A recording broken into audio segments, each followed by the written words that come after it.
করার চেষ্টা করেন, বাংলাদেশে তৌহিদি জনতা আলেম ওলামা কেহ তা কোনোদিন মেনে নিবে না, আমরা মেনে নিব না। সেদিকে লক্ষ্য করে চিন্তা ভাবনা করে অগ্রসর হওয়ার চেষ্টা করবেন। ওয়াখিরু দাওয়ানা আলহামদুলিল্লাহি রাব্বিল আলামিন। সংগ্রামী উপস্থিতি, এই পর্যায়ে বক্তব্য নিয়ে আসছেন কেন্দ্রীয় সহ সম্পাদক হযরত মাওলানা লোকমান মজহারি। হযরত মাওলানা লোকমান মজহারি। নাহমাদুহু ওয়া নুসাল্লি আলা রাসূলিহিল কারীম, আম্মা বাদ। আমি তিনটা কথা বলতে চাই।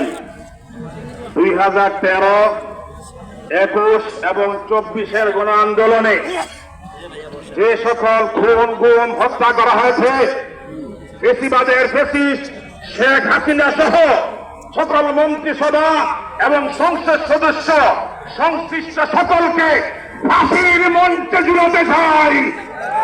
2 নম্বর কথা, নারী সংস্কার নামক যে প্রতিবেদন দেওয়া হয়েছে মুসলিম অধ্যুষিত দেশে, তা যদি বাস্তবায়ন করা হয়, হেফাজত সহ 13 কোটি তৌহিদি জনতা কখনো মানবে না, মানবে না।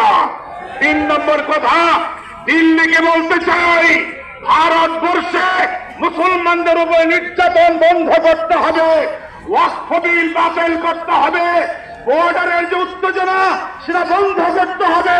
যদি না হয়, হেফাজতে ইসলাম বাংলাদেশ, বাংলার তৌহিদি জনতা 18 কোটি জনগণ নিয়ে ভারত অভিমুখে লংমার্চ করতে বাধ্য হবে।